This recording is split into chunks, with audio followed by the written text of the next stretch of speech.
Voilà, merci là où vous êtes. Bienvenue comme d'habitude ici dans cette émission. Bien sûr, c'est le lundi. Oui, ça bouge, ça batte dans tous les coins de la capitale de Kinshasa.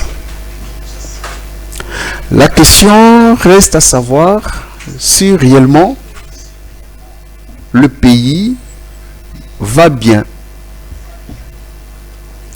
Et quelque part, on se dit, on se réveille, il y a des mesures qui ont été prises, et il y a de cela une semaine.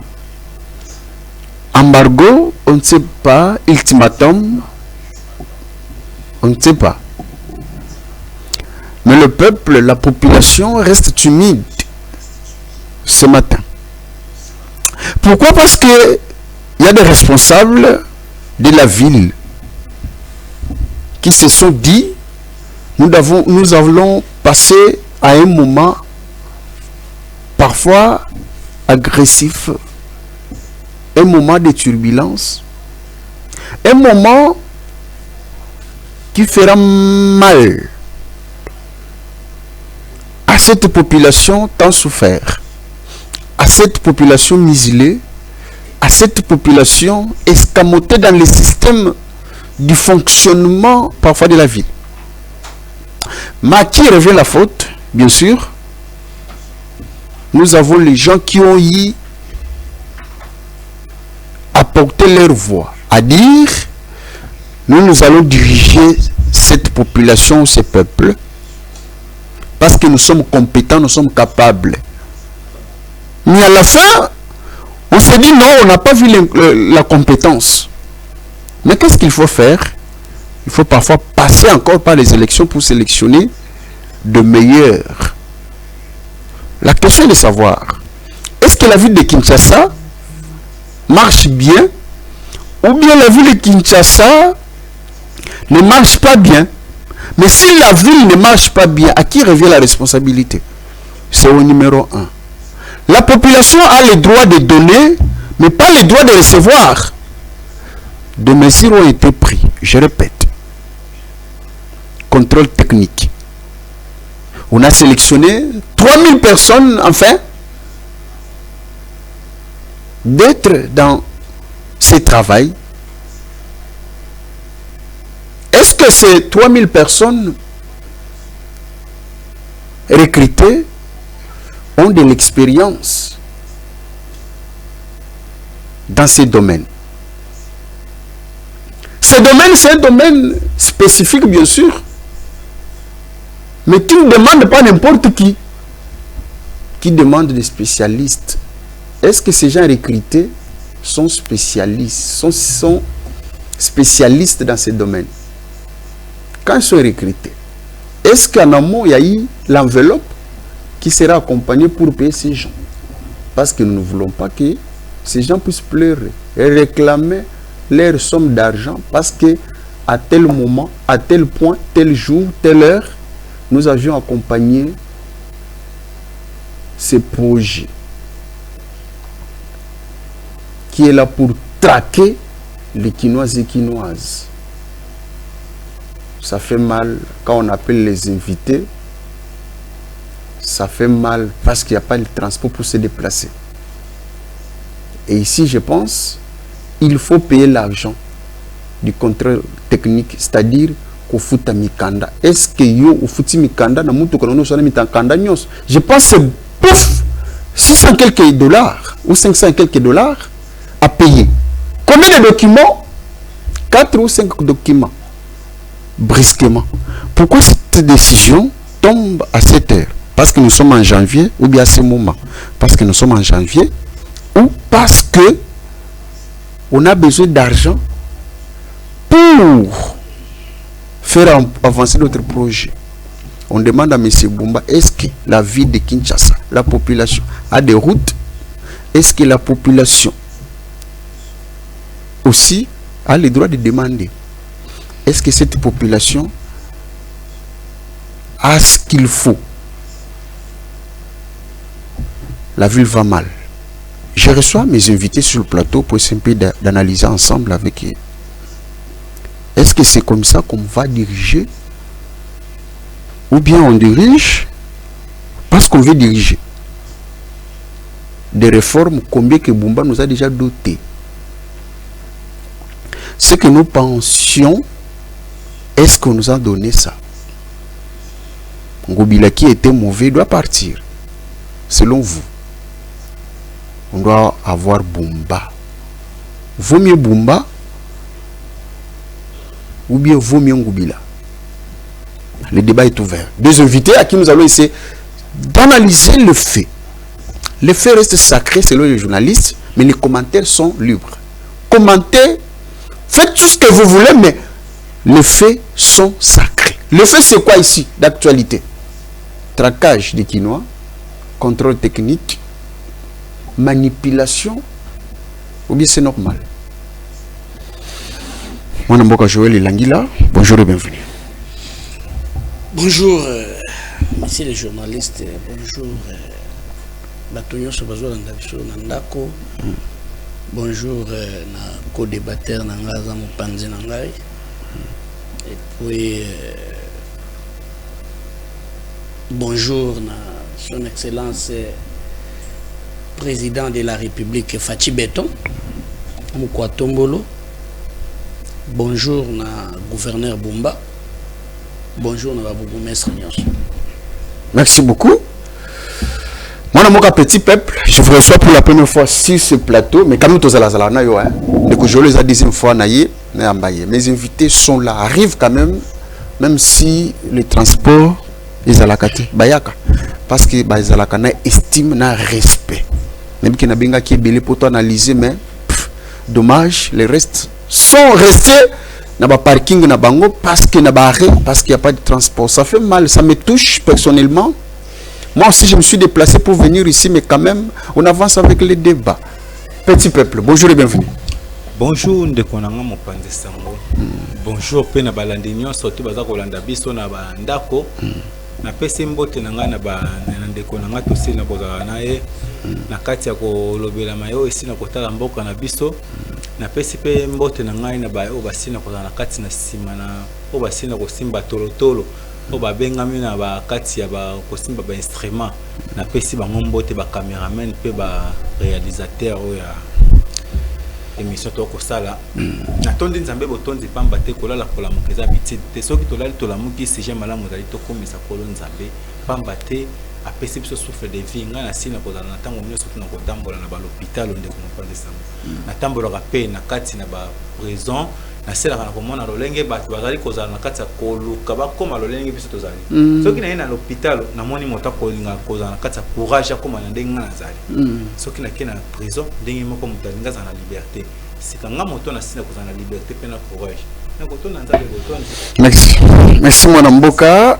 Ici vignette $70, permis de conduire $120, contrôle technique $80, assurance $294, ce qui fait $564 pour circuler calmement aujourd'hui, lundi 26 janvier, dans la ville province de Kinshasa. Donc il faut au moins payer $564 à tous les chauffeurs privés comme aussi au Bamoussou par-ci par-là. Donc il faut au moins payer au lieu de ambiguïté ou bien qu'est-ce qui se passe? Ici nous allons essayer quand même d'en parler et de discuter. Pourquoi ce moment? Pourquoi cette décision a été prise comme si il n'y a pas eu d'abord ce qu'on appelle la mesure avant que la décision est tombée? Parce que ici tout le monde en parle, en discute. Moi, Mboka Joël, comment va l'Équateur, hein? J'aime vous poser la question un peu à l'Équateur parce que vous êtes notable. Équateur, merci. En général, le Grand Équateur. Merci Ndeko. Nous avons abordé le sujet à Grand Équateur. Grand Équateur, ils ont un système ndenge isola bango parce que nous sommes isolés. Vous êtes isolés comment? Vous avez un ministre ébélé, un député ébélé. Vous avez un ministre ébélé, un député ébélé, ainsi de suite. Mais Équateur, ils allaient isolé parce que abandonné aussi parce que tous les provinces où votera chef de l'État massivement mais jusqu'à présent c'est le temps de leader à Équateur c'est le temps de leader à l'Équateur je parle du grand Équateur oui pardon tous allons de Guy Luando oui tous allons de Liaou oui tous allons de lycéen Jean Lycien Mboussa tous allons de Tona bande ko belé ba José Makila tozana bande ko belé presque na grand Équateur Liaou oui j'ai cité ba Jean-Pierre Bemba aussi mais pourquoi Équateur est cause isolé mais tout le monde a par exemple Guy Luando a inauguré Boye Guy Luando a sali Boye Jean-Pierre Bemba a sali Boye et ainsi de suite mais on est allé fiction ils allé à soloté bon ndeko soki lobby ba œuvre ya bateau bango moko privé tokondima mais biso plutôt tozo le lande ba œuvre gouvernement central parce que chef de l'État a promettre biso université moderne ba yepé ba kati place yango université moderne croya que ba kotonga batongité chef de l'État a promettre biso électricité ti lelo Équateur ezala dans le noir yango eloko biso peut-être tozo le la rande yango wana ville lokola ya Mbandaka Coquilate ville sans électricité. Même université moderne, au chef de l'État, promettre biso, bakataka matiti, bakanga batol, basali maquette, croyant que bakuya kotunga, ti le londe tozoloba, kakande ba clôturer batol wana, et le romo sali maquette, batunga te entreprise. Mais qu'est-ce qui bloque quand même? Bon, ce qui bloque, bango ba yebi poani ba bloquer Équateur, to yebi te so que toza victime ya nini. Mais biso to yebi kaka ke tozali bato to vota chef de l'État, tozo zela que chef de l'État azongi c'est la biso ascenseur ndenge biso to salakai. Mais tozo regretter kaka parce que jusque là ata projet moko kota na Équateur te o ya avantage à chef de l'État. Sauf kaka ba individu ndenge bazo bunda. Sauf pendenge gouverneur Bobolo pe azo bunda na Équateur wa biso ba gouverneur mosusu bazo bunda na basidu bangino mais bon ça net ba Jean-Pierre Bemba bazo porter quand même un plus na grand non Jean-Pierre Bemba bazo porter un plus kaka na province Équateur bazo porter un plus na niveau ya république Jean-Pierre Bemba est ministre national mais si on parle de l'Équateur toujours le bas moi petit Équateur na biso wana que to votera chef toujours réclamer le la banagnon ascenseur quand même ils ont la biso pour te voter 97%. OK merci première moto oui au hasard pouvoir va voter massivement à Félix Tshisekedi na Équateur et pour Équateur vous allez payer na ba poste belé donc bino na bato mususu bozo partager bilan na makambo belé na kati ya gouvernement donc il faut mais fort malheureusement bozo profiter na ngote toujours profiter na ngote wana petit peuple lobela petit peuple mais na lobela ka petit peuple ndeko na ça ko chaque temps que biso to sacrifier bo mo ina biso to ndima vie na biso za na ba insécurité pour na ko lobela Équateur pe ko lobela république merci comme ton ndima yango to lobela ka petit peuple yango pe na rappelera toujours petit peuple qui biso bato nano bo pesaka biso mandate to lobela kabino chaque jour na niveau national tour ya sima il faut bo songer na bato balobaka bo pesa bango mandat po bato nyoso bino bo votaka wana bayaka balobaka eloko te merci bavanda bimumu balobaka eloko te voilà yango ba simple grimacier balobaka na bango eloko te merci akoma kaka ko intimider bato kosala boki oloba na bango te basali mabe baloba te mais na insistaka ke Équateur wana eza tata moto na mama moto te Équateur eza bana Équateur nyonso bokanisaka te ke bozali binonde bisonde non voilà soki Mobutu azwaka pouvoir na 35 ans comme président de la République soki Joseph Kabila azwaka pouvoir na 29 ans comme président de la République le Lumumba ainsi de suite bongo biso bato déjà toleki ajoana yango tolobaka sans mandat yango tozosenga na population basonge na bato oyo basakrifie bomoi na bango mpona kolobelaka petit peuple wana Équateur mpona kolobelaka makambo ezali na intérêt général ya Équateur et non makambo ya ba intérêt personnel. Merci Lukanga to sel plateau spécial pour makambo ya Équateur vous allez parce que là c'est sujet du jour te on a mboka na peso 2 minutes le ville province de Kinshasa batu bazali na mécontentement makasi pona ndeko Bumba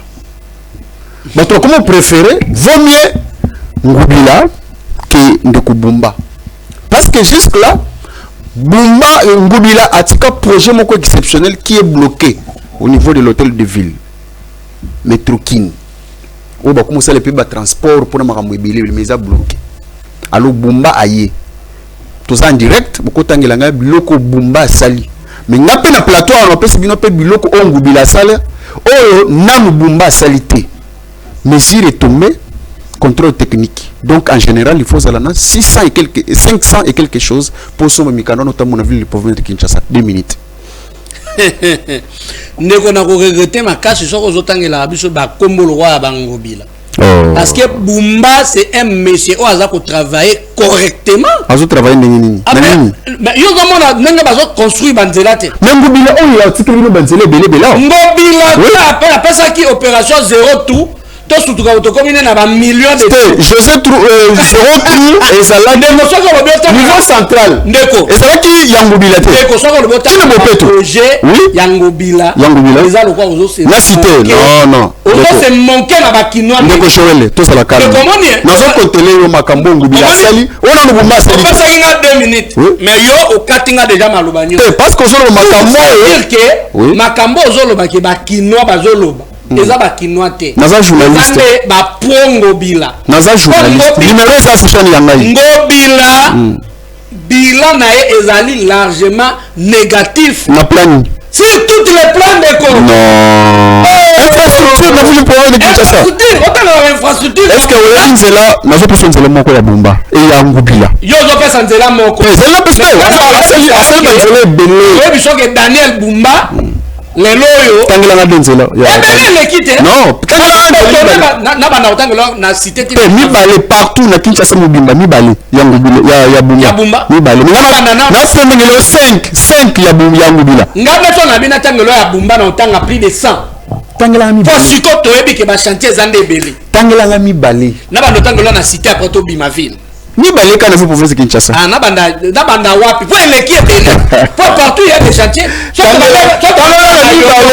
to bandika na neto bana na boy yolo côté ni avenue Bakwandungu yo académisé oui bo ya bungi Bakwandungu so to ke kota bondeko bazo tia goudron na bondeko penda kana yolo to longu wana to kei colonel Ebeya lelo baluka nini to kensko ko na ville wana Bumba no pesa na précision to wana zoko c'est na kamera na aseka non eza ba précision pour so na lobina tanga eleki ebele pour partout ba chantier zali grâce à Daniel Bumba mais na pesa 5 ya Ngobila sala ata elo ndeko bakina ba sepela na otema mo bakino ne boto bazo se manquer na yo pour bazo ebake Ngobila bila na ezali largement négatif sauf kaka apesa bato mbongo baleka na ba TV pour critiquer Bumba mais Bumba travaille convenablement yango tokena même na page wana te otuninga page ya makambo ya 500 et quelques nid ndeko yo penda moto tambola na balabala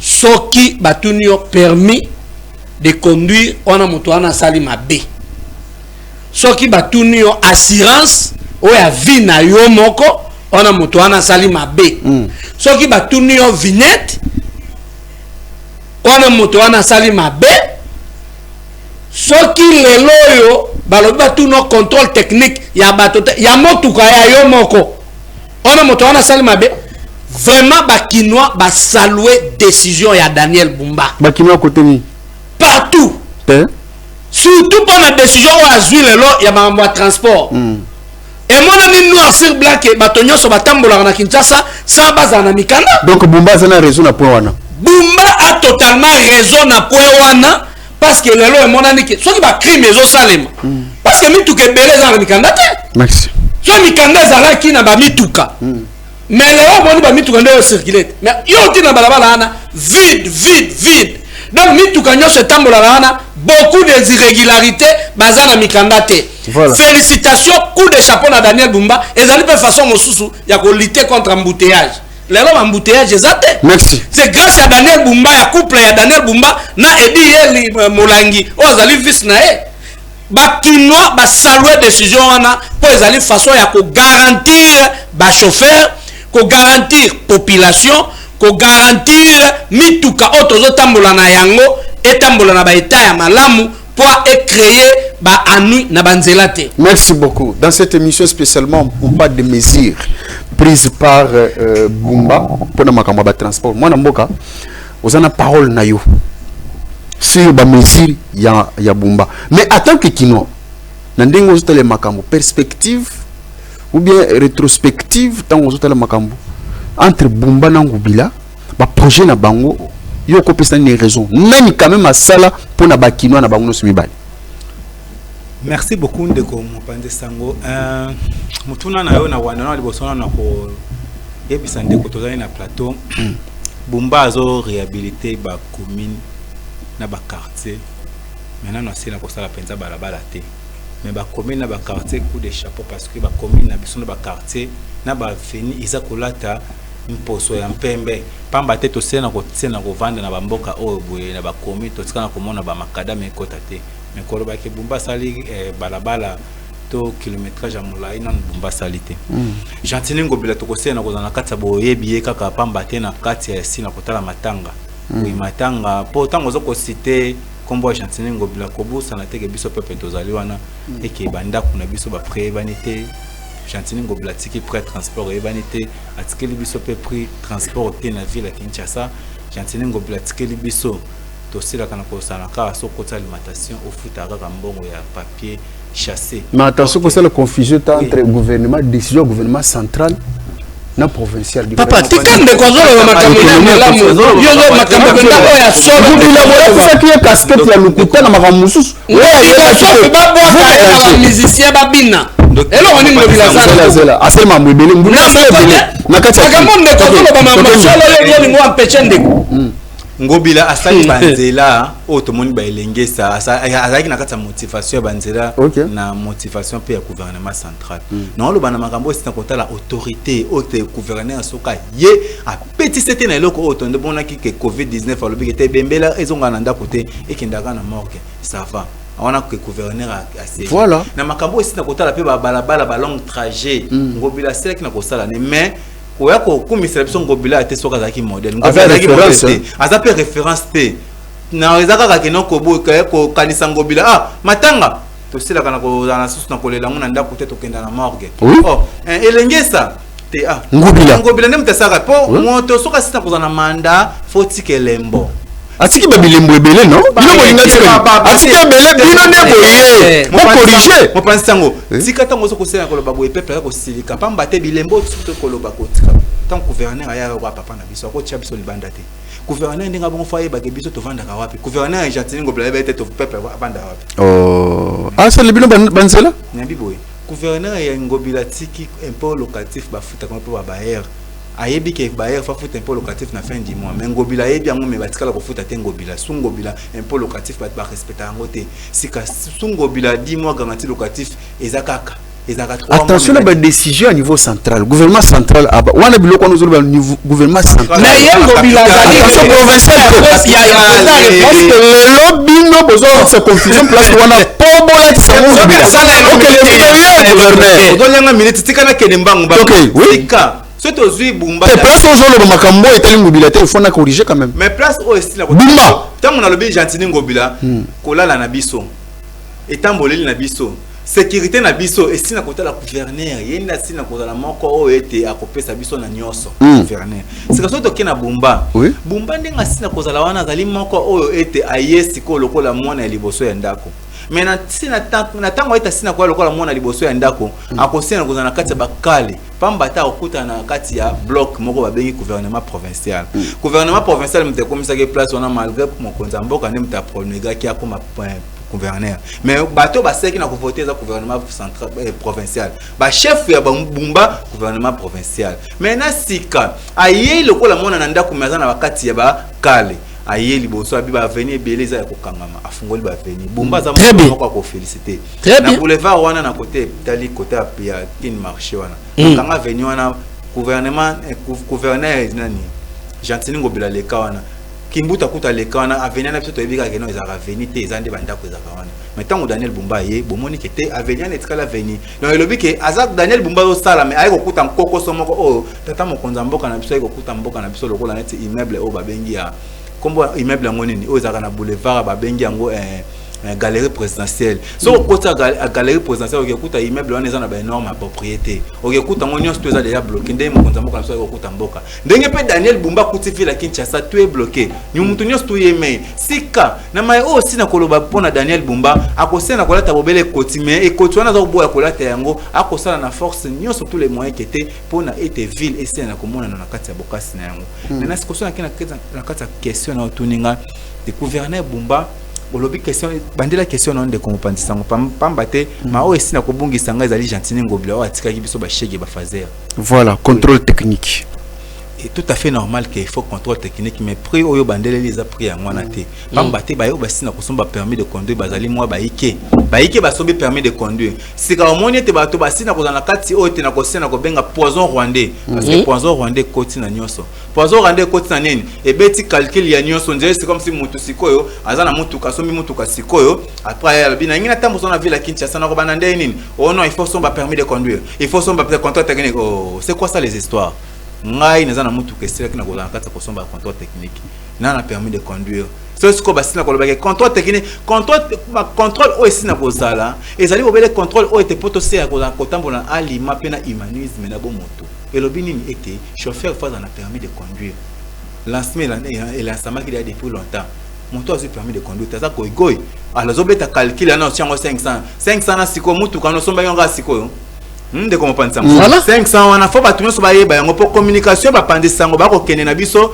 on dirait c'est comme si ba journaliste musu se belé ba ko désinformer information ko même information na ndenge longo bani voilà 500 calcul on a ba betwana ezali osomi mutu ka siko lundi de comment penser ngo ba désinformer information te bo sunga biso pour ville Kinshasa à la propre gouverneur na biso Bumba chauffeur asila kana kozana ngai na za moko ba ancien taximan Nathalie taximen ancien na boula na bandolo libongo depuis 2004 na boula ti ba 2008 na ebi commandé ni tambolaka biso ba chauffeur tozali na makambo ko esina kotala côté ya koyoka toyoka kana ba eco olobi nini na lobi boye biso ba chauffeur toyoka kana ba eco oui gouverneur na biso Bumba ndenga sina koloba kete ba chauffeur bo sala bo olobi ngo na lopoto mingi belé ba chauffeur ba comprendre les communications na te on pense sango ba chauffeur belé ba comprendre les communications gouverneur te yango gouverneur il faut communiquer na kana lingala pamba te ba chauffeur belé il paraît to sila kana koyoka mingi ba sila kana kozala bena na kotsa botangi te pona monta sena ko koma chauffeur le ezali bobele kone mécanique papa koti recevoir le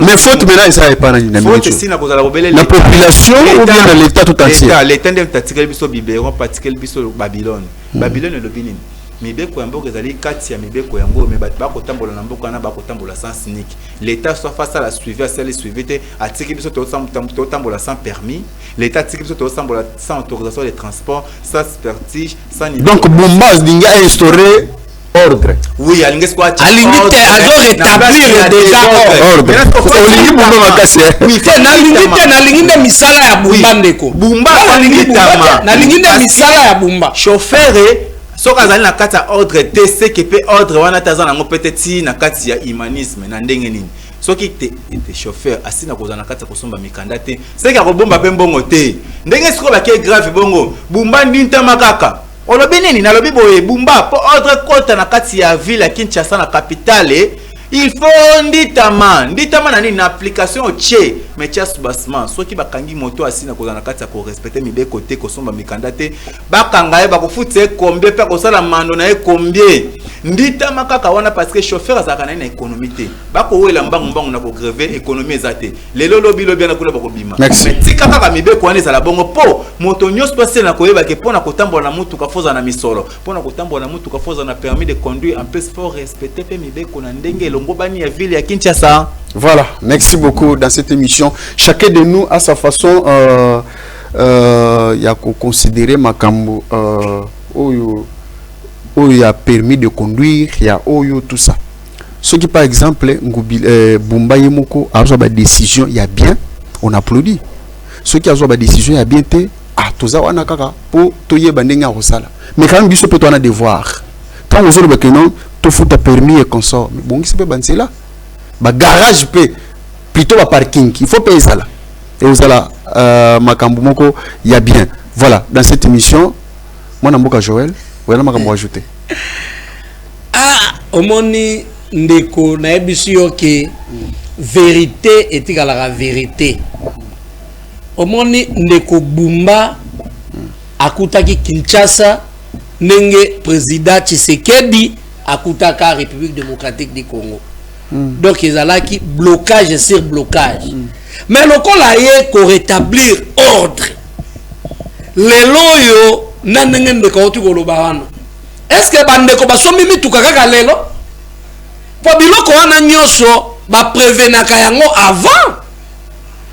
Moment où bato basombaka permis ezali, moment bato basalaka contrôle technique ezali, moment bato basombaka vignette ezali, moment bato basalaka ke mituka na bango ezala en règle ezali. Ndeko Bumba asengi kaka contrôle. Pour azong sabato na alignement. Michel. Azui asali contrôle to découvrir les loquets bato belé bazalaka na mikanda te batambolaka irrégulièrement au même moment ba crime belé zo salema po mituka ebele ya mabe ezali. Mais ndeko Bumba biso ba kinois na peuple congolais to saluer décision na yo wana. Décision ezali décision moko impeccable. O esungi population. Parce que yo zana mbongo za en ordre. Mais en ordre ezali mambo organisation. Ce que somi motuka $5,000 ou bien $10,000 ndeko. Okolemba ko somba permis ndenge nini. Yanga permis yango ba document za complet. Okolemba ko somba permis à $75 ndenge ni pas exagérer qui est.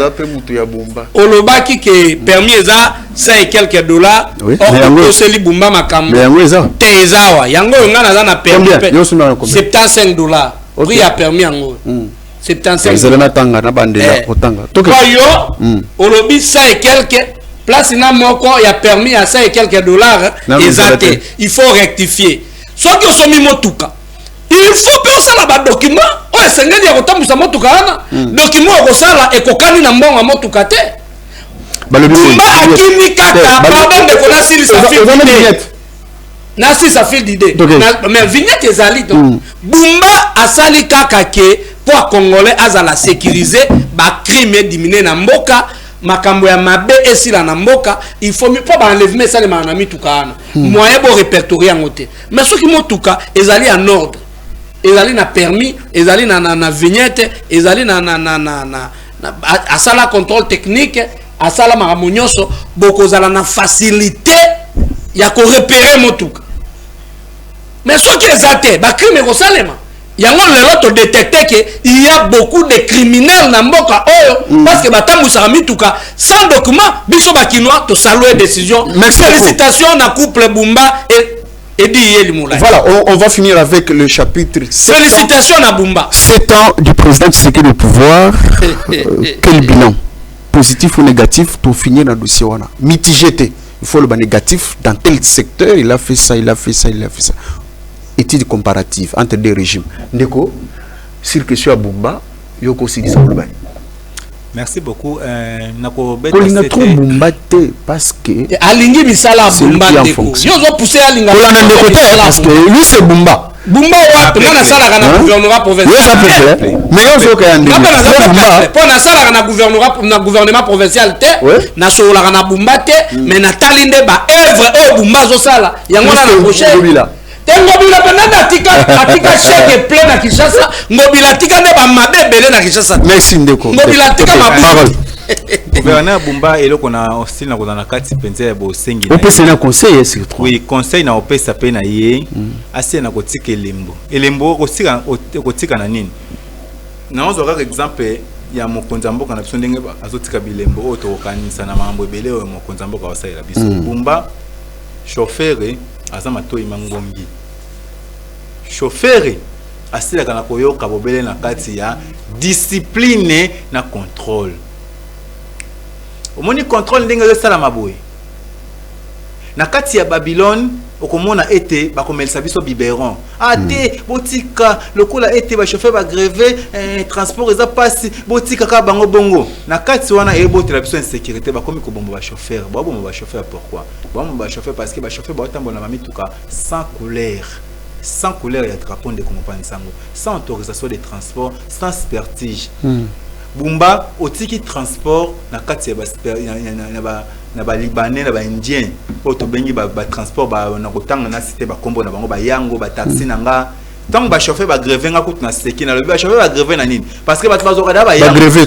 oui ba grever ba grever na nini parce que ba kokana bango tezaka lelo na lobby style na ngomena gouverneur na biso ndita maka wana parce que mboke ko bonga na discipline mboke ko bonga te ko te lelo totiki ba chauffeur lelo ba sela na ko sala lobby to te quand de bozui ba décision na ba décision na bozui na eza ba décision te que tout le monde azana kata ba décision na te et eza ba o ba sana kata ba décision na eza ba o ba otambola na kata nyamu sans permis de conduire, sans autorisation de transport, sans vertige, sans numérotation, sans couleur. Merci. Tant que vous êtes sans couleur, pour moi, un criminel a combattu tout canon, a combattu un chauffeur, des chauffeurs là tous les lits. Nous avons un chauffeur, tous les chauffeurs pour la ligne. Contrôle na kati ici na kota la taxi, contrôle les arrêtés. Gouvernement provincial, gouverneur Bumba, Simba yango makasi parce que yango de simimbo kanabiso, tobika kana transport, tobika kana ba prix ndako. Ba garantie locatif tobika kana yango na sécurité. Gouverneur Bumba tika elembo na biloko na tangeli au transport. Prix ndako na sécurité. Merci, aïe bien on peut savoir qu'on s'était. Aïe bien. Merci beaucoup dans cette émission spécialement. On finit avec la dernière thématique. 7 ans du président Tshisekedi. Quel bilan? Là où vous êtes infrastructure, santé et consort, Félix, à quel bilan? Je pense que nous, vous en direct, il y a mon numéro qui est affiché, vous nous écrivez, vous nous faites le message, tout ça sera une bonne chose. Moi, Namboka Joël Ilangila, on finit avec cette thématique, 17 ans du président Tshisekedi au pouvoir, bilan, négatif ou positif. Mitigé, parce que bilan, il y a chef de l'État. Dans 7 ans, ça est largement positif. Oh, mais effectivement, les gens vont regretter ce que vous dites. Hein. Non, mais il faut qu'on a poussé à Zoa plan moko. Ou l'exhibition tangle biso ce que Tshisekedi a fait, Kabila n'a pas fait. Ce que Tshisekedi a fait aujourd'hui, Tshisekedi azosala biloko tellement ébélé. Mais ce que je peux dire c'est quoi? Tshisekedi a gagné les élections. Oyo population a voté. Ayebi mindoki te, ayebi elokote. Mais les gens croyaient que Tshisekedi faisait des voyages inutilement inutiles. Mais ok, abandai ko kenda ko négocier diplomatie entre biso na ba pays ou ezali ba pays voisins ainsi de suite. Lelo yo tozui accord ya Washington. Qui croyait que Tshisekedi a ko réussir accord wana? Ça kobeta moto mundo ki moto akufa. Lelo yo France bakomi ko benga Tshisekedi kaka pona paix ya Est la République. Ndeko personne n'ignore que ngana yo to kaka diamant, cobalt, manganèse, boy mais to yeba ngo place ezalaka te. Mais Tshisekedi quand même a fait l'effort que lelo yo ba signer contrat na ba américain. Gagnant. 50-50. On est le peuple congolais dit boye lelo so ba la question lelo. On peut savoir la différence, il y a Libanga na diamant roebate. Ok. Donc c'est celui qui est venu quand même nous donner cette différence. Oui, il est venu quand même donner cette différence. Et puis les lots, ceux qui m'ont Simbi, et qu'on a l'avantage pour la population de RDC. Mais Goma Bukavu toujours occupé sous. Goma Bukavu toujours occupé dans la rebelle. Il y a un petit secret de Rwanda, il faut tout le monde en Rwanda. C'est Rwanda qui occupe, pas les rebelles. Ils allaient appuyer dans Rwanda. Non, Rwanda, oui. Oh, motomo a bungité. Mais tu sais qu'il ne dort pas pour ça.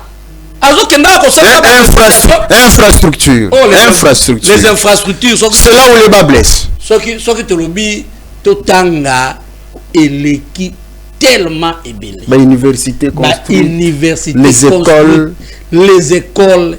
Banzela. Baneni, vraiment le bilan de Félix Tshisekedi est largement positif. Parce que Asimba Ramando qui était aligné Makila Bana. Message de Souka. Et Soupana Maboko na été. Message de Souka. Message de Souka Ezali. Population va continuer comme ça. Président Félix Tshisekedi Makanisi ya Malamu. Pebiso population, tous en a besoin de guerre ici dans l'Est. Pour guerre ici dans l'Est, Ezali dialogue. Bakena na esprit te boy na boy to ko sala dialogue te to ko benga boy te to continuer ka bandeko bakufa. Il faut to kena dialogue, to kena na dialogue to solola moto na ba préoccupation na ye to sangisa pour développement ya Congo esalema paix durable et on a est à République paix dialogue yango ezala sans exclure personne batuno so bazala na kati mutunyo so za na na rebelle ba bomi question zali ba rebelle wana ba bomi bato tellement ebele mutunyo so to ayebi pezo sa motema passe mais to ko continuer kozala na rébellion ou bien tozolinga kimia na nozonga na est. Voilà, merci beaucoup mon amboka Joël, merci pour Nathan malgré embouteillage et plutôt mitorizate mais c'est sacrifié et puis ndeko na ko na mot de la fin na ngai naza ko rappeler que remaniement il faut salema parce que ba faille ezali ebele il faut mais il faut salema bon ceux qui motozo kokate il faut salema lelo yo mal à l'aise oyo to komi komona ngona ministère ya finance kaka po balobi ba poursuivre ba jamais balé ba balobi audio wana c'est un audio qui a été monté est-ce que zali audio ou bien dossier déjà basi ba fungola et puis ministre ya justice ya lobi kaka to landela mais qui bloque Ngefa déjà écrit est-ce que personne peut bloquer tout le monde a agitation pas Doudou Fomba et lui ko loba ko moni moi et mon ministre papa moni moi na soso azo ganga azo vimba ye ba mama na se atombo likolo yango wana il faut ko keba na makambo ya mabe il faut ko telemela bato azo sala musala malamu te il faut justice landela musala na parce que Ngefa azali moto ay ko rétablir ordre na niveau de justice. Merci moi Mboka, on finit l'émission avec vous. Merci beaucoup Ndeko. Bilan ya Tshisekedi après on chute hein. Bilan ya mokonzi ya mboka Ndeko na mopanzi sango tokosiela na kozala na kati ya botai kobeta yango na sikote tokolobaka bobele na lolenge ndeko kokendele poto pesa ba directif Ndeko mopanzi sango na bilan ya mokonzi ya mboka na côté si na kotala diplomatie azali likolo makasi koleka pamba te mokonzi ya mboka Congo ifasi na kozala na kati ya kotambola monde entier parce que richesse o eza na kati ya Congo na biso ete esilaki na koyeba na me moto asina kozala vena na kolakisa yango penza makasi pe o asina kolakisa ki guerre wana ya este ezali na ngote ki oto kende gauche à droite tala ba nkopa ngo yango eza mokonzi ya mboka na biso Félix Tshisekedi o na sila kana kolobaki azali na mission na Congo o tasina kozala na kati ya humanisme na bo moto na makambo biso peuple to seki na kozana kata koloba na ye soki tasila kina kozana kata humanisme te mais yo makambo musu elinga salama po biso de bande ko tinda mokonza mboka na biso na makambo musu ko te koleka sala boye e bundisa bango créer guerre OK de créer guerre na nani OK ko créer guerre na ba général o basina kozana kati ya makambo sina kotala na ba infiltration pe na ba trahison mokonza mboka na biso ayibi politique et que c'est na kosala mande pour akuti système moko en place déjà message information yango moni et ici na kokena côté gauche à droite na kosala na kozana kati ya bilan mokonza mboka koloba ete mokonza mboka na biso bilan na ezali vraiment na kati ya diplomatie pe guerre kitoko aussi na kotala biso peuple ezali na kokoso mususu ezali azonga kotala guerre mususu ezali na kati aussi na kotala social na biso ezana bato mususu azo nommer bazali bakati ba très les incompétents bazali wa vandi ba osala loko moko te siko ba bilan ndenge ni tandis que biso transport eza pasi prix ya ndako yebanité to osala na kati ya kozana na kati ya transport ya gouvernement provincial te biloko na biso sous sécurité et ezana makasi vraiment te to sengi na tata mokonza mboka zonga sima otala bato ba ko kambo ba otambola no baza na vision na ote baza na makambo mususu. Merci. Ndeko mopanisa mona chité na côté sina kotala ville ya Kinshasa na biso gouverneur na biso Bumba beta CT mituka nyonso ya taxi il faut tia jaune longola ba système ya ba yango ba taxi na nga taxi rada et côté la biso de sécurité en plus nditama na système o tia en place que batunyo surtout bas tambola na permis de conduire basa na kati autorisation de transport na expertise en plus ba respecter prix à talo et transport pamba te biso peuple to bika kana prix à talo pena makambo sina kotala bandako garantie locatif et ça cher makasi ndeko. Merci beaucoup nous sommes à la fin de cette émission en quelques minutes c'était en retard mais quand même on a fini on a épuisé les minutes et si je veux dire quand même na batu oyo bazo aider président de la République na vision concernant makambo bien ils sont nombreux. La sortie du gouvernement, il y a Sikawo Ezo, il y a gouvernement, il y a Sikawa, il y a Emina. Oui. Tous nous attendons. Oui. Parce que ben incompétent, il faut bakinde. Spécialement, j'ai fini l'émission. Nous avons souhaité joyeux anniversaire à mon amboka Raphaël Tabala Matondo de la part Yandeko Ibrahim Alami Kinyanga. Bon fils Nayo Apisio ba anniversaire et belle place aux Alines Zambazala Nao Apesao Oyo et Tikalipa Bakisana Ajinayo Ndeko Raphaël Tabala Matondo joyeux anniversaire là où vous êtes. Et aussi pour finir, quand même j'ai félicité un homme qui est courtois, qui parfois qui fait le travail comme il se doit. De Kolumbu ou bourgmestre ya commune ya Mongafula. Il est dans la vision.